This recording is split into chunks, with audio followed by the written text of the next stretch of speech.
Hello, everyone. Welcome to an exciting day of Academy Games. I'm Rivington III. This is Alberto Crumbs-Rengifo, and we are ready to dive into what could be some tiebreakers after yesterday's exciting Academy Rush matches. Crumbs, are you ready? I'm so ready, Riv. The last day of regular season. How could I not be pumped about this? Let's go. The sweat on the brow. We are ready to go. Let's take a look at our matches for today as we look at who is going to be playing who. We're starting with our FlyQuest Academy match versus Immortals before heading into 100 Thieves taking on Dignitas. And after a few more matches, we'll close out our regularly scheduled programming with Team Liquid taking on TSM before heading into any potential tiebreakers. And I think we'll get a few today. The way the standings are mixed up, Crumbs, I think we are going to get a few. C9 is locked into first here, and TSM and 100 Thieves both have locked playoffs as we take a look here at the standings. And the other three playoff spots are still up for grabs, Crumbs. Yeah, the three teams tied at 9 and 8, and the Dig and Immortals being 8 and 9. So Dig and Immortals need to not only win, but then their fate isn't entirely in their own hands. While all the teams that are 9 and 8 just need to get that dub. It gets particularly spicy when you realize that EG is playing Golden Guardian. So only one of those teams gets to be 9 and 8.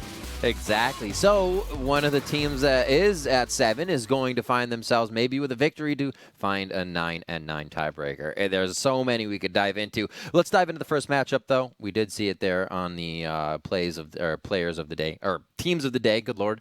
FlyQuest versus Immortals. And as we looked at what there was about these teams, it's that they've played with a variety of rosters this split. And for FlyQuest, there wasn't quite as much variety. It was Mash and Wild Turtle trading spots in the bot lane department, whereas IMT pretty much just scrapped the whole roster. This is the starting LCS roster coming in here, and they are desperately in need of that playoff spot because it does not bide well to go from the LCS to Academy into not being able to make playoffs. So there's a lot of pressure for these guys. And FlyQuest is out of that playoff contention, so they come in trying to play spoiler, can play a little wild, and really just let loose. That's where they're most dangerous. Just how we saw Team Liquid Academy, the second they were out of playoffs, they were just a dark horse being able to beat anybody because they were just playing whatever they wanted. Maybe it's their comfort picks or the ones that surprise the opponent.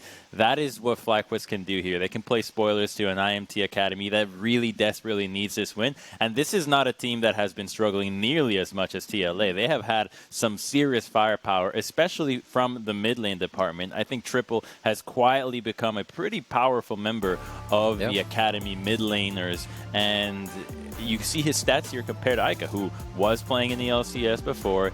Triple stats look pretty good here. I think particularly the kill participation, that high KP for a mid laner, is actually really impressive. I really think that we see, as you said, standout plays from both players. Triple has that, I think, maybe a bigger champion pool to play with, or we just haven't seen it could be utilized more on that, and he's just kind of been playing things that the team needs for the composition there as they round it out with whatever's being played for the day. I cannot wait to see this matchup happen in the mid lane and what's going to transpire around it as well. I think you are pretty right, though, that the Triple has shown a deeper champion pool. I think Ica has tried his hand at a lot of different champions, but they don't seem to be ready to the level where you need them to be on stage to come up with a win. So I think right now they're going to probably fall back into their comfort picks, which hugely means Azir. Both these guys love playing that champion, so it's either going to get banned or be super high priority. I hope the impact plays do come from a bit of the mid lane. We'll have to see from the rest of the map as well. Like we said, FlyQuest is playing spoiler here. Immortals going into this game 8 and 9. The question is EGGG later. Who wins that one to push themselves up and who may be in that spot for a tiebreaker? I think Immortals goes into this one with comfort picks, but also has to take control of the game almost immediately so they don't let FlyQuest set the pace. They need to make a statement here because coming up with a soft win here doesn't look well into a tiebreaker that they would have to play and then into playoffs as well. So this if they are to make playoffs, it has to be step after step. Each win makes them stronger than the last before because it's not like they would be making it here as a favorite. They would be barely creeping in at the end of the day, right? Homework is due and they're writing it down in the back of the car hoping that by the time they get to the school, they can hand it in and it's acceptable. So IMT needs a really, really strong win here. I think the Twisted Fate look was actually pretty decent despite the hectic backdoor win last week. I think it can be really powerful here despite the nerfs and bring the heat that you need early to beat someone like FlyQuest. Waiting to get into Champion Select. There it is. Nice. 6 and 11 Fly Academy. 8 There he and goes. 9 Immortals. It was like perfectly timed. We're working things out here. They might have heard of the TF call out there. Yeah, exactly. Trundle onto that ban list as well. So a bit of the jungle. Definitely going to be focused here. Yeah, there's the Olaf. As Potluck and Fnatic can definitely take control of a game. Potluck now in his second split of the Academy, coming out of the coaching position. And Fnatic, we know him to just want to go all in. I feel like we're going to see a Lee Sin from somebody in this game. That would be so bold. I'd love to see it if they can execute on it. Yet, picking a Lee Sin when this is potentially your last match of the split. It's definitely the last match for FlyQuest and could be the one for IMT. Feels like you are just willing to put it all on the line. I think Potluck could try something like that right now if they really want to surprise FlyQuest, but I think that they're probably going to lean towards just as hard scaling as possible, which is often a trap that teams fall into where they say, okay, we just need to get a win, pick the most heavy late game insurance we could possibly imagine, that way we can mess up and still scale. I think that's an opportunity that FlyQuest can exploit right now because they are banding away some of that late game scaling with the Ezreal and then the early power that IMT had. So they're trying to, I think, guide them into, hey, why don't you try your hand at scaling and see how that pays off. The Karma gets banned out. Saw that in Rush last night as well. People banning out more of the Karma, getting the flex pick out so they know exactly what they're seeing. And picks and bans. It is Volley. Picked up first for FlyQuest Academy and quite fast as it slides over to Immortals for their 1-2. I was just playing Volibear last night in some solo queue games. How'd that Let me go? tell you, he feels so smooth. Like, that's what at first I thought, oh, he's just too easy. I like and that. there is, in a sense, he is really easy.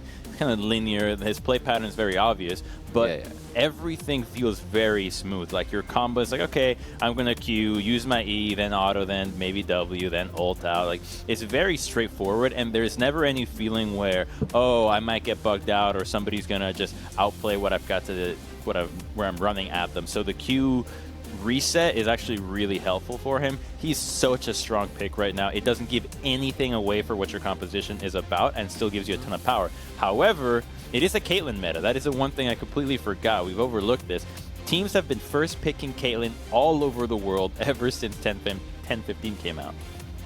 Bring her back. I mean, when do you not want a safe laning phase for your AD? Who gives you a safe laning phase? The longest range, right?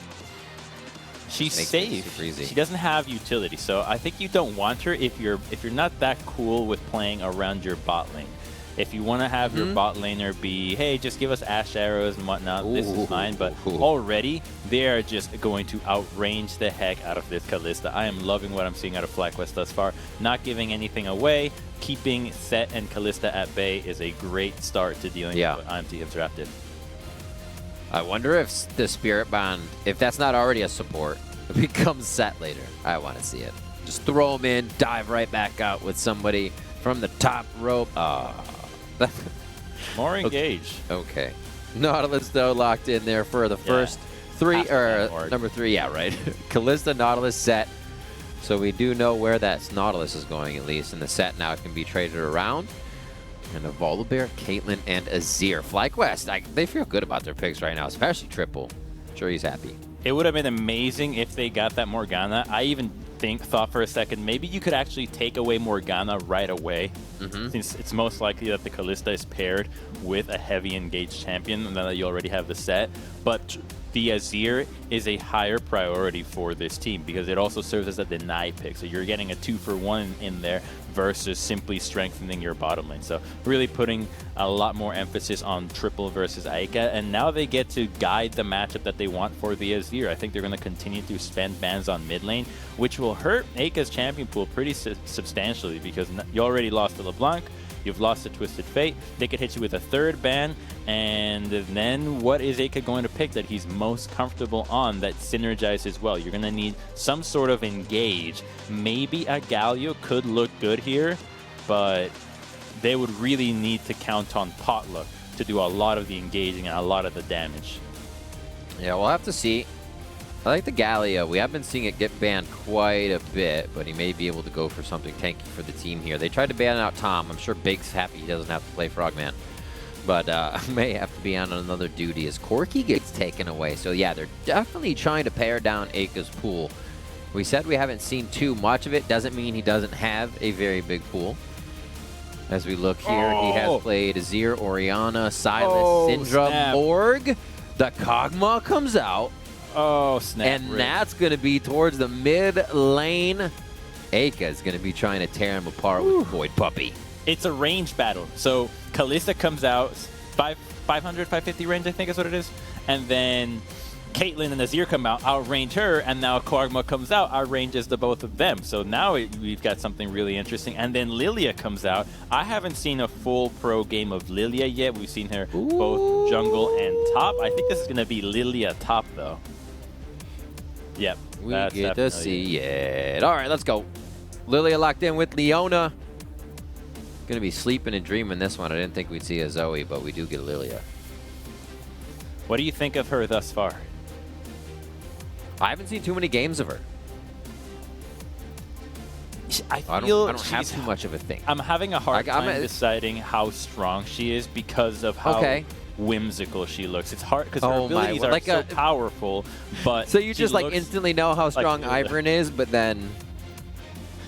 Well, Ivern, I knew he was strong just because he had shields. Shields, I have a very easy time. You're like, okay, that's really powerful. You can just boost somebody. Very easy to hand CC. Whereas I think Lilia's heavy skill shot reliance and really, really squishy nature makes her much harder to pilot than somebody like Ivern. And against something like a Jace, I mean, Soas had counter pick into this, right? So he probably doesn't have that much experience against Lilia, but he chose this matchup, and now they're running a pseudo poke composition with Kog'Maw and Jace that can be a huge hindrance to what FlyQuest is running. So IMT came out swinging here, and this could be the beginning of the carry from the top lane Soas that we've needed to see from them all split long. Absolutely. Going in could be risky sometimes. I mean, you're not building HP on Jace, so you're not going to get whomped by Lilia right away. Do you expect to see jungle pressure towards that side? Do you think this might fake teams out, make them want to do something different? Or do you just play your game when you have something this new on the Rift and see how it affects things? I think you are actually going to have to ignore that side because for both teams, it's more important not only to control the dragons, considering both are trying to go scaling, but you have a Caitlyn versus Kalista lane. Kalista, Nautilus wants a ton of attention. They want to go in, especially against the Leona. Caitlyn wants to be really aggressive and then wants to rely on the Leona in case Nautilus goes in. So junglers must consider how much action is going to happen in that lane versus two ranged in the top lane that aren't necessarily trying to fight each other. So there's a good chance that there's not even a setup for a gank in the top lane. So I would focus all my attention in the bot and objectives here. This is going to be exciting to see. Aka takes out the Kog'Maw, shows us a little bit more of the champion pool as we came in with light criticism, saying we haven't seen it yet, and that's choice of the team and what they pick. So this will be awesome to see if he can get carry there as his marksman and damage dealers try to step up, as well as the Lilia from FlyQuest. Out, but still playing loose, still feeling good, and we're going to see if they can really apply themselves with this. I cannot wait to see the matchup. We are going to be stepping away to build a bit of delay for the game for competitive integrity, but we will be back with the start of the game right after this.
Welcome back, everybody. We are just getting ready for our first game here. It is going to be FlyQuest versus Immortals, as Immortals look to keep themselves alive in the playoff race, and they're going to try and do it with a Kog'Maw mid. The Void Puppy will have a bit of protection in the composition, but more so, he's trying to create a front line with his abilities so everybody else can be safe to fire as well.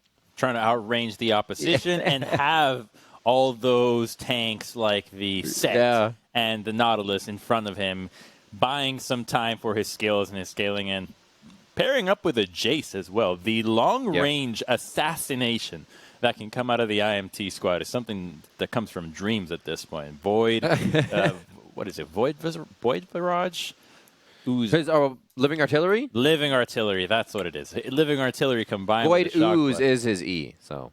There it is. Void Ooze, Living Artillery on top of a Shock Blast. Can just be a nuke for a lot of these squishy long-range champions like the Caitlyn and the Azir. So we might actually be seeing the answer to Caitlyn compositions, Riv. So much Caitlyn has been played in the past few weeks.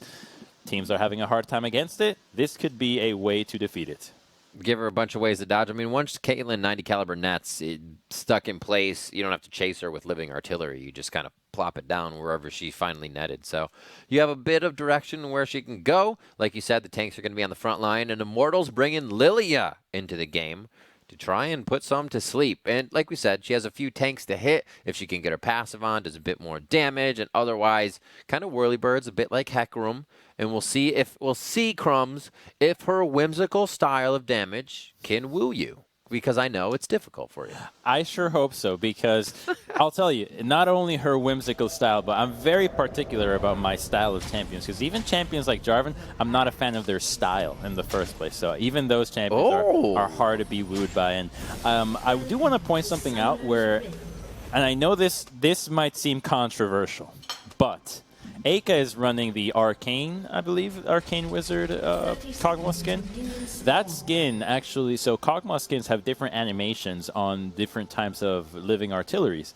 And that animation in particular is one of the most visibly outrageous of them all. There is literally a crystal that appears on the floor where it is going to drop. So he's actually not benefiting his chances of hitting that ability had he used the regular skin that just has a tiny little green line and a few green dots sprinkled on it's like the floor. starts a shadow as well, Yeah, if you use the Battlecast one, it kind of has like a target it's about to hit. Yep. You're like, here you go, check this out.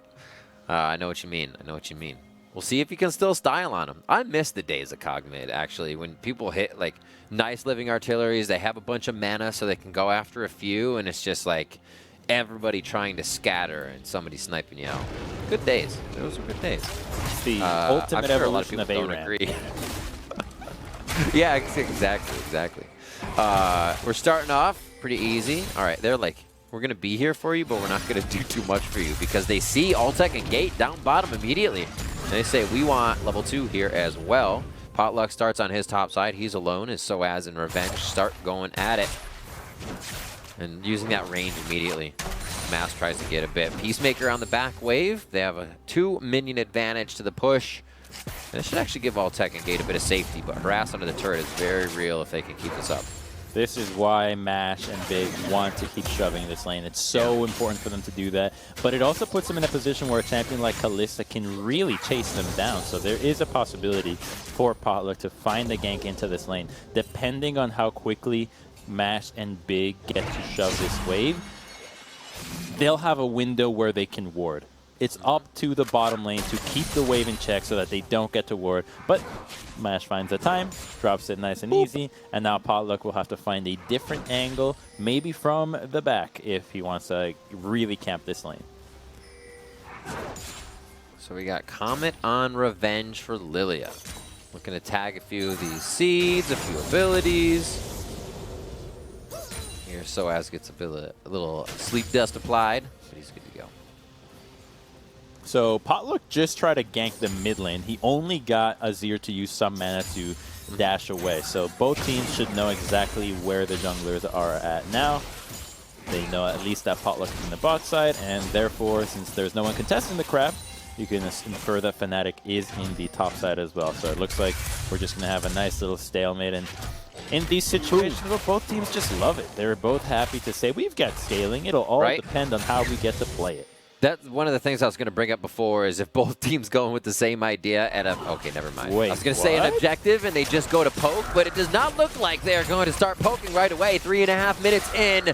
Mash and Big about to get exactly that. Mashed up real big in the bot lane. The teleport! Oh, here comes Triple. He may not have wanted to do that. Big's able to get a nice stun down onto Potluck. And yes, Triple's teleport comes down, but they pull that out.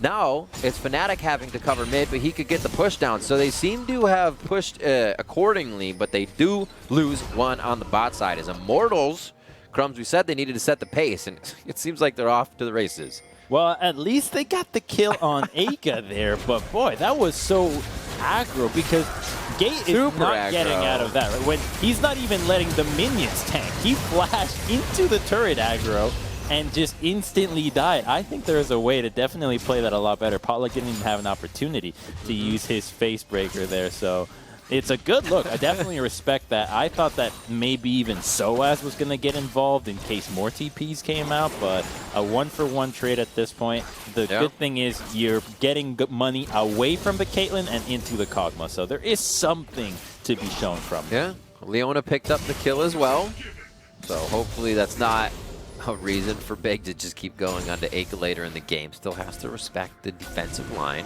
There's going to be a few wards early, though, so this will help. Oh, my word. So spoopy to find that in the jungle, right? Mash starting to lay traps down. That's actually odd because a lot of times right now, Kallistas aren't even leveling the W. The damage from it with your support is negligible since you're not really harassing down, so players just tend to not even bother with that spell and just max more Rend or more of their spear. Oh! Comes the attack. Big with a nice Daybreak stun. And now Gate's going to get more damage. He goes down for a second time this game. Ultech with a quick cleanse onto that one as they try to lock him up once more. And he's going to get to safety. But Gate's now got a long walk back to lane as the cannon wave is coming in here. Looks like it might even be stacked up on Immortal's side from what we saw a bit from casters. Potluck clearing waves, or clearing wards, I should say. Triple could tempt this one. Dodges an attack from Aka there on the Caustic Spittle, which applies more damage with the Living Artillery. Comes through. Was that 6? I was like, wait, is he 6 already? Looking around, we got 4s and 5s, but yeah, he is. It was that kill bottom, and he got that TP exactly in the mid lane to catch that wave. And on that kill into the bottom lane, that was a really good look from FlyQuest that really only had to be deduced by looking at the minion wave, because there was a big wave building up from IMT, and the Fnatic just rushed straight on down. They know that the Nautilus does not have flash, and in that kind of moment, you would, as a bot lane, call for Potluck to be there the whole way through. I'm vulnerable, I've got no flash, Neona does, please come down and help us crash this wave. And it's all the push and pull from the jungler saying, it's not good for me, man, I want to hit my path, don't let me, don't ruin my pathing here. And so that compromise, he probably said, listen, let me get 1 or 2 camps and I can help you out. Overextended in the meanwhile, give a kill over. You know what I always like too is Caitlyn's build path. Being able to get boots fast, increase that passive, and you can dodge everything you need to in lane. And get out of quite a bit of situations that otherwise, junglers would want, even with your flash down. That fleet footwork, making her a bit faster, so Mash just... I really enjoy this, and Mash seems to be comfortable with stepping up to get all the shots in you need to as Caitlyn here.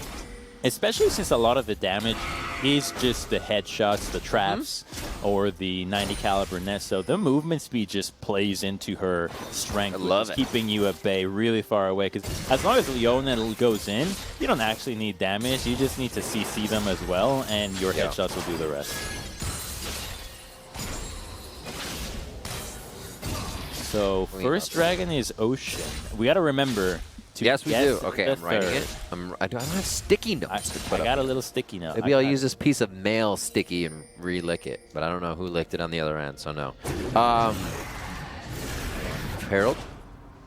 I was like, Lilia starting? Just warding. Getting prepared for that 8-minute early vision ward here from Immortals pushed into Drake. It looks like Fnatic may start this right away because Triple has mid priority on that wave push. Easily pushed in by soldiers. Mash and Big here has timed the wave to go in as well. And now it looks like top will be pushed. So really, the response is going to be known if FlyQuest has to fight. That's the kill coming in onto Drake, going to Fnatic as he hops over the wall. That was pretty beastly. I love watching that, actually. The new ult's really cool.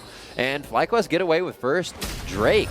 Now, Crumbs, they're putting up quite a fight to Immortals here, and Immortals need this game. For FlyQuest, it's about pride. It's about going out with a bang. It's about, like, this game is basically going to be the taste in their mouths for the next 4 months. Because there's not going to be any other pro games. So how they end the split here is how they're going to remember it the whole way through. It's like the last meal you have in a omakase course is always the one that stays with you.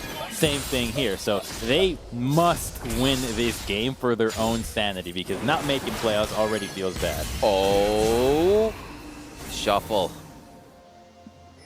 Aika knows. What a pose. He just chills there, waiting for him to come back for another Living Artillery. Nice caustic spittle into the Living Artillery there, just kind of cycling both of them, and knowing that if he just keeps firing off ours, he won't have any mana to keep fighting this objective. So holds off, lets that blue buff recharge him, and they are back to fighting on the side of Immortals. Fnatic just a little short on this one. And Immortals get themselves a very much needed objective here, and they can decide where that goes depending on who has the lane. So has been doing decent. When he fights Revenge, Revenge is having to back off. But I don't think the kill pressure is just there yet. And now we see a swap from Immortals. Yeah, they're trying to maximize what they get out of this Rift Herald, and now FlyQuest should probably look to dive Soa. See, there's a big wave crashing into the bottom lane that a lonesome Jace is going to go for catch, and it's only a Caitlyn there, and it looks like there's nobody ready to make a play. Instead, the Caitlyn's just going to crash the wave, and that's a big value play for FlyQuest, because if you look at this wave top, it's Volibear and Leona that are catching it. So it really doesn't feel that good to be handing over the gold, your main utilities, while you need so much firepower to deal with the soon-to-be online Kog'Maw Jace. And after what was a decent lane, Altec kind of, this rotation just starts to feed him a little bit more. CS up there should be picked up by Mash, so not a problem. As Soaz goes Hex Drinker into the tier. Man, how long? It's been a while since we've seen Jace build tier, so yeah, scaling is definitely coming through. There's the Swirl Seed. Rolls all the way until it hits something if it doesn't collide with the target right away, and that'll slow you just for a bit of duration there. And he just fires one off into the brush. I love it. Look at her. She looks so ridiculous. She's a little lamb. Just boing, boing, boing, pop, boing. I kind of imagine that, like, really wide eyeballed goofy face with her tongue out, though. Like, she's jumping around. Oh my god. I just want to see a Warwick come out of nowhere, just speed onto her and immediately kill her. Yeah. You just do not like this champion. I'm going to laugh when you're, like, maining her in a week and you show your history on Twitch and you're like, look at all these wins. Okay, here's how I'll main her. Ready? Chupacabra Lilia skin. I'm in. Oh my gosh.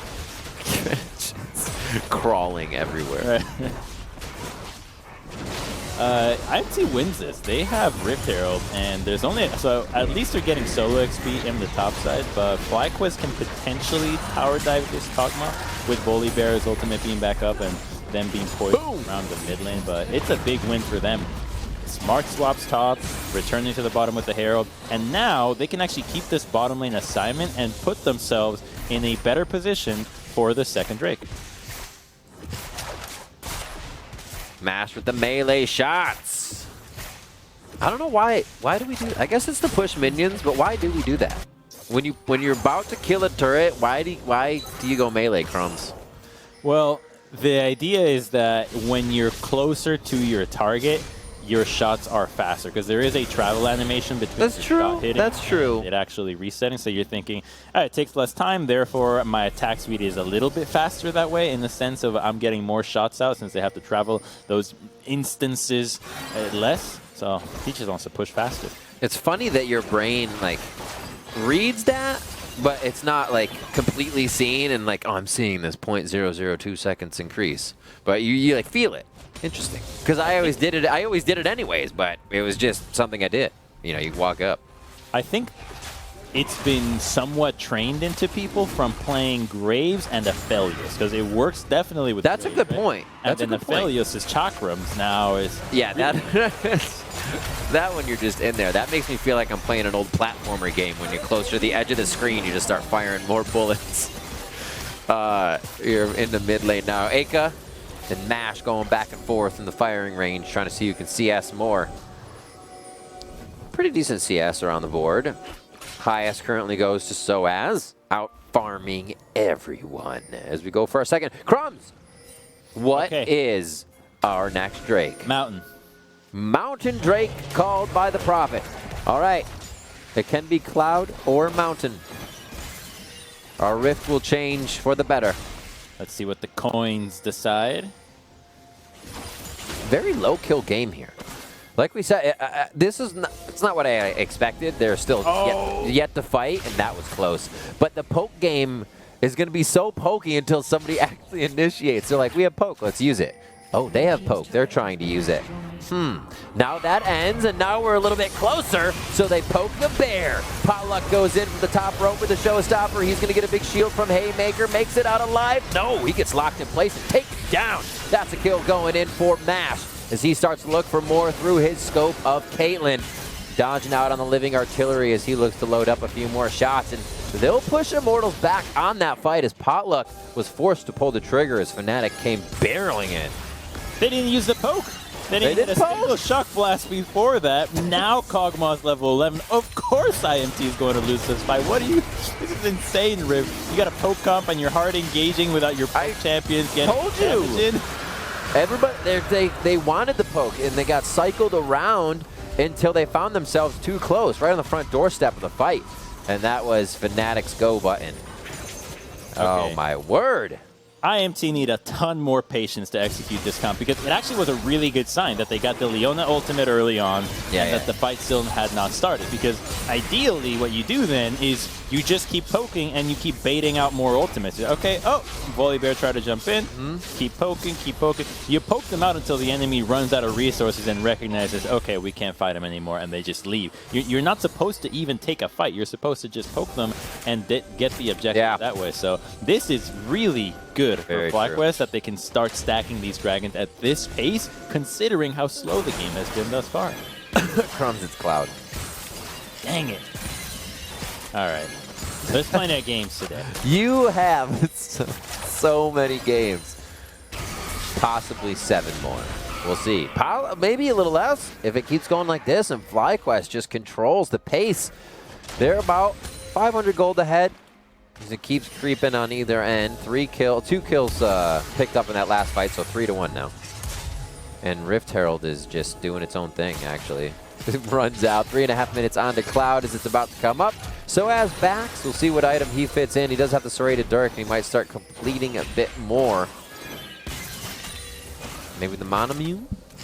There is a completed Seraphs now on the Kog'Maw, so that is... we just saw that. Well, I'm watching out for being an absolute beast. And yeah, the Manamune on the Jace. So decent core items coming in. He'll go back to farming as he wants to charge that up. Obviously, Soaz wanting that Muramana very fast. Oh my word. Big with the Negatron cloak just getting chunked here by the living artillery of Aka. Champ like not mess around. No. FlyQuest back on to the Rift. Heraldine, number 2. That's going to go down really fast, actually. And now they once again have control over the game. That was a good push there by Immortals to get some stuff to work. Get that bot lane, open up the map for themselves. I'd love the early rotation coming in to really give Alltech more farm. But it's all been caught up. And now we're back to figuring out who will take down the next turret. So I think FlyQuest can take down the next mid-tier 1. It'd be really useful to pop the Herald, push the Kog'Maw deeper. And what I'd love to see is pushing the Kog'Maw deeper into his side of the map, right, farming it to tier 2, and then controlling blue buffs. I think the blue buffs are going to be so important moving forward. You don't want to let a Kog'Maw, an AP Kog'Maw of all champions, have constant access to that. So FlyQuest should be thinking about that as another objective worth contesting, just because it's the only thing that will actually hurt them right now. The Caitlyn and Azir can deal with the Jace, they can deal with the Kalista, but a Kog'Maw with blue will be their undoing. That is a terrifying thing. Mid lane going to get taken down, so yeah, they're able to break that. Crumbs, I was thinking. What were you thinking? Hear me out. Lilia, Ivern, Zoe. I'm not sure about the last two, though, for this composition. I see your Bard. And somebody, Jinx, but maybe she's too Nico? evil to be a AD thing. Nico? Oh my word, there it is. I don't want to play against that. I'll tell you right now, I'm dodging. I'm getting out of that game. That is a nightmare comp. I would be terrified. It'd be like walking into this haunted house and all these people are just smiling at you, and it's the scariest thing. That is what's scary, that they're so happy looking. Oof. I feel like Immortals is semi-facing that. They're like terrified right now of what FlyQuest can do, but they know they should be able to take down FlyQuest. They know this should not scare them, especially if Aiken gets big, especially if Soaz can next complete his item. Caulfield's Warhammer comes out. That's nice. Meandry's Torment from Revenge. We'll see if he can get in there and apply some damage. He's really just been kind of facilitating the slows and utility for these fights. And Immortals now regrouping back out onto the map. All summoners up, all ults up on both sides. Oh, Biggs is coming back up. But I'm almost right. Is that up? You are right, though, because I actually think Revenge might be a really good champion, or be playing Lily as a good champion against the Kog'Maw. You hit one of those bowling balls onto the Kog'Maw. You can CC him from afar, and that could actually be a really good way of dealing with this AP Cog. I was wondering about the power of that in this poke comp, right? You can really just separate a team by bowling one of these things down. It's not going to give them too much distance, but enough to figure out what you want.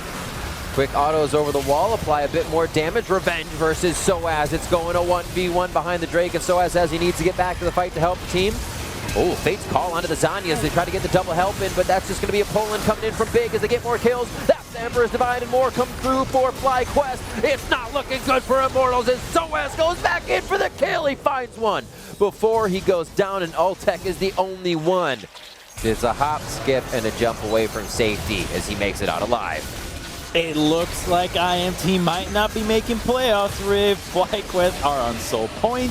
They have a gold lead, they're getting Baron, and they are on the money when it comes to being set up for these drag fights. They're already, by the time the dragon is done, IMT just realized they need to walk into the river. The TP just barely came out. They did not have a priority in that objective. They tried to fight it as if they did, and they just got brutalized out of it. Again, watch how many poke spells are hitting before this happens. Good count, because it was 0. No poke was hit once again from IMT. Not a single artillery came down before the engage was already in the favor of FlyQuest. So this is just them having better fundamentals of how important it is to be set up for objectives before they spawn. And nice and easily cleaned up. They get a Baron. How many people actually get to take this Baron? Let's see. Did they let anybody stay alive, help them out after that? We'll get to see soon enough, but it's looking pretty good for FlyQuest. It really is. And we're seeing Soaz go in onto Revenge. I thought Revenge was going to take much more damage than that, to be honest. Like, seeing this tiny sheep only get bopped down to 1,000 HP, I was like, wait a minute. And Soaz then turned away, too, because he was in hammer form on the other side of the fight. And that after using Shock Blast in your gate, you're out up the river without a paddle there. He did get in for a kill. I like the tenacity. Put himself through to get that. And now he has a bit more items, still building up. The scaling is there, Crumbs, but I think FlyQuest is trying to break the scale. That sheep tankiness reminded me of this article about a sheep that ran away from its pen to live in the wild, and then it grew about 60 pounds worth of wool, and it was so fat with wool that wolves couldn't eat it. It was just too thick that wolves would just give up. That's amazing. That's how FLYA is. Well, Immortals not giving up either. That's a quick kill onto Revenge, and this time he pops. They find it immediately. He will have a Zanya soon, but for now, Immortals finding a window they can easily work with. Bot lane needs to be cleaned up as that's already pushed in. Revenge does have a teleport to get back here. Oh, what a shock blast from Soaz, finding the heart of FlyQuest as they get pushed out of mid lane. That shock blast is going to be really deadly still if they can combine it with Aka, because it's not like this composition. It's more damage to come. Right, and even if they lose Ocean Soul, they can still win this.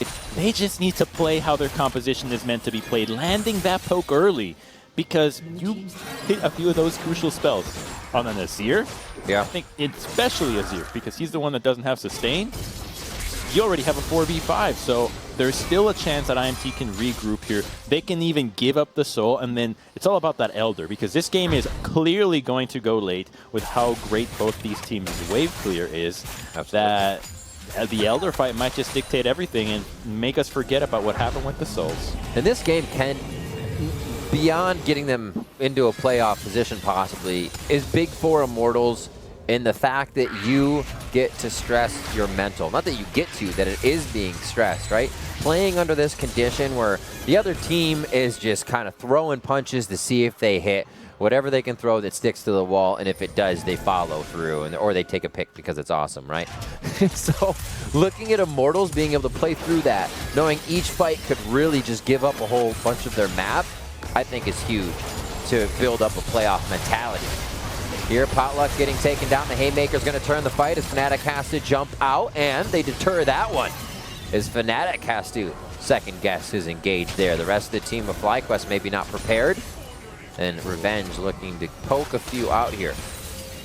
That's a win for IMT. The same way they got the Leona ultimate in an earlier fight, you just got Volley Bears. Volley Bears would have been huge for following up on the Kalista ultimate re-engage or even Leona itself. So they just need to continue to poke. You've got blue buff on Kog'Maw and 12 seconds on the Dragon. Have Aka continue to land these spells, and they can actually win this Dragon. Oh, look at that poke over the wall from Revenge. Seeker's arm guard doing a lot of work for him. Now he has to stopwatch if he's the one engaged on. Immortals probably seeing that in the inventory. Have to second guess their engage and look for a different target. Ward's being cleared as a bit of the poke comes through. Soaz looking again for the back line. Hits Mash, and he's healing that up just a few shots. Revenge now down to a third of health as Soaz is in and out of the fights. Shock blast ready again, and he fires out a Fizzler. This Drake's gonna go down. FlyQuest grabbing up Soul. 1, 2, 3, 4 immediately as Aka's forced to flash there. Revenge flying through. Matt. that is Oh, that's exactly what I think FLYA is about. Just batting at people. So man. good. I love it. I actually love that. She's kind of strong, right? Like, she was doing a lot of work with the poke. Somehow FlyQuest's poke is greater than Jay's Kog'Maw. The thing is yeah, she's just able to draw Soaz's attention so much. It's like you're just so annoyed by this thing next to you that you have to go after it, and you're like, well, I did that once, and my team's doing, I have to go at it again. It's not dead. How is it not dead? It has hardly any defensive stats. But really, it's just the armor. Soaz can't bust through that completely to 100-0 Revenge. He's been able to be a nuisance in these fights and participated in almost every one. But Mash has 3, 2, and 4 on the KDA. And Soaz getting the 2v1, ace in the hole. Follow up. Oh, Goomba stomped. Fnatic comes flying through with the ultimate. Sky Splitter must have been already used and on cooldown. Mash takes a lot of damage there, dodges the last one with the fleet footwork. Nice to get that shot out and give himself some space. Showstopper onto Fnatic. Remember, everything was just used here for him, so the team would be coming in to try and protect. Two-man solar flare from Leona. Gate trying to defend, but he's just too late to the party, and now he's stuck in the middle of FlyQuest, who are going to pick away at the support. It is going to be Mash going down to Aka, I believe, in the end there. Yeah, And so we see a bunch of kills. he actually died in a really unique way. He died to the Kog'Maw passive, but not the flat explosion, the Leandries from the explosion. I think the Leandries applied his passive applied Leandries and just killed him. I like it. From the grave, Ake comes out big on that one. So it looks like we are going to get Baron for FlyQuest. And they have Soul 3.5 minutes for the Elder Drake. This is something else. In triple getting his Azir. Banned out on Karma, Morg, Trundle, Wukong, and Tom, right? So Immortals was going for the entirety of the map. They didn't want to get flexed a bit, but they give triple Azir, 3-0-4, and Fnatic just having a Volibear game. And they first picked that for FlyQuest, knowing it's something they wanted. Yeah, IMT, I think with this plan, clearly wanted to give the Azir and wanted to play Kog'Maw against it. Heck, they had even seen Triple pick a Kog'Maw into Azir, I believe, and win that matchup. He had some Azir games under his belt that were pretty successful. Problem is, it does not look like IMT is very practiced with this composition. Now, at this stage, they've already lost to Jay, so they're already a 4v5 on the map, focusing on the tank, and they're all corralling themselves in between every single FlyQuest member. Only now does Gate arrive, but it is already too late. There's the passive. Pick was I wonder if that a few shots right there, if he could have got one out quick. He was trying to run up and fire. Like, give me the heal. Not gonna happen. Still a bit of travel time. Maybe if he got to that melee range, Crumbs, faster auto. Oh, melee range Kaylee. I've seen that in a few games before. New meta coming up.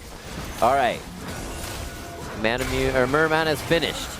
Rabadon's almost there, but the base of Immortals is being torn apart here. And their playoff chances dwindling as FlyQuest closes down on their base. 2 minutes going in to the Elder Dragon. 1.5 minutes on this Red Bull Baron power play coming in for Fly as they've been able to clean up the map pretty consistently here throughout the game. An 8,000 gold lead now as they attempt one more time. Solar Flare onto the middle inhibitor turret as the dive goes in from Fnatic, and they get swept back from the Emperor's Divide. Immortals running for their lives, running for their playoff chances for one more fight, Crumbs, but I don't think it's going to happen. FlyQuest bite down. And the Lilia double kill coming in from Revenge. It looks like FlyQuest are going to clean up the rest of the base. They are going to end in such a great note. They're a fantastic last game of the split for them. 2 players go deathless, and they also get to shut out Immortals from any playoff hopes. I think that's a real big win for FlyQuest this year. You talked about the final taste for FlyQuest there that could be relish for them, and I think it's a fine wine this time. Immortals, however, a little bitter as they were not able to come up with this win. They were looking to come out, I think, like we saw in the fights, it just wasn't enough poke. There wasn't enough utilization there to make sure that there were fights later where the Jace and Kog'Maw were feared completely. And we saw the shots that around 20-25 minutes that Soaz was hitting. They were turning FlyQuest away, and then those seemed to be circumvented by FlyQuest. They got around the shock blasts, and once the poke was gone, so was Immortals. Exactly. It looked like Immortals was really just counting on their champions to win them the game instead of their own play. They did not know how to pilot this composition quite well, whereas FlyQuest looked so comfortable on everything they had ran. I mean, they had comfort picks all around, the new hype with Lilia in the top lane, and with a strong objective game. Absolutely. So with that, Immortals is eliminated from playoff contention. We are going to be stepping away for a bit, but when we come back after the break, we'll be diving into Dignitas versus 100 Thieves. Don't go anywhere. Verizon knows how to build unlimited right. You start with America's most awarded network, the one with unbeatable reliability 13 times in a row. This network is one less thing I have to worry about. Then you give people more plans to mix and match, so you only pay for what you need. Verizon Unlimited plan is so reasonable, they could stay on for the rest of their lives. You include the best in entertainment, and you offer it all starting at $35, because everyone deserves the best. This is Unlimited built right, only on Verizon.